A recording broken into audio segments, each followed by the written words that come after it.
Hi, and welcome to Collabito Quick Start Tutorial for Moderators.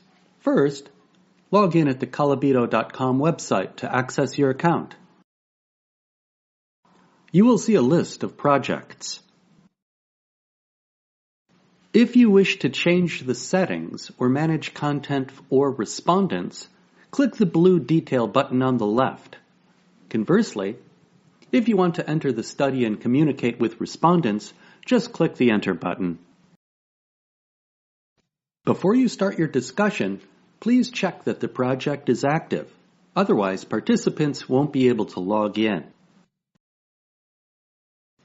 I click the Enter button, and here you can see the introduction text page we created in the previous tutorial. Let's look at the page layout first. The blue project menu on the top of the page is visible only to the moderator, not respondents. You can quickly reach all project sections here. Below the blue menu are our topics. Remember when we created 2 pages in the previous tutorial? The first was the welcome text page, and the second was the live discussion chat page. Here you can see both of them. There's a settings icon next to the page name. If you click the icon, you will be redirected to the page settings. There's nothing special on the text page, so let's go to the live chat page. The left panel is the text chat with respondents. Just type your message and send it to all respondents. Or you can select only specific ones. You can also control the whiteboard using the media drop-down field. Let's skip forward to see some messages and content. Okay, a minute later, we have a few messages. Let's look at some details. As you can see, the newest messages appear at the top. Moderators' messages are highlighted so nobody can overlook them. Here are some icons next to messages. The last message can be edited. Just click the pencil icon. It's helpful if you make a typo and need to correct it. The second icon is the eye. If you click it, the message will disappear and no respondent will see it. The third icon is a start. Moderator can use it to mark important or interesting messages during the discussion and use them separately in the export. To avoid participant bias, you will sometimes need to temporarily hide or make invisible a respondent's comments from other respondents. In this case, switch the silent mode on. When silent mode is selected, each respondent can only see his messages and the moderator's, and nobody else's. The moderator can see everything, of course. Don't forget to switch it off when you don't need it anymore. Otherwise, people will think they are alone in the chat. Let's now take a look at the middle panel. There's a list of respondents on the top. You can see the first 3 participants are logged in.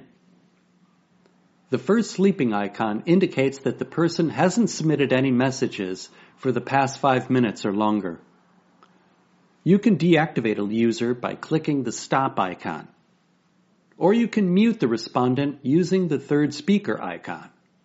This will cause that other respondents will not see his messages, but he can still stay in the chat and the moderator can see his posts.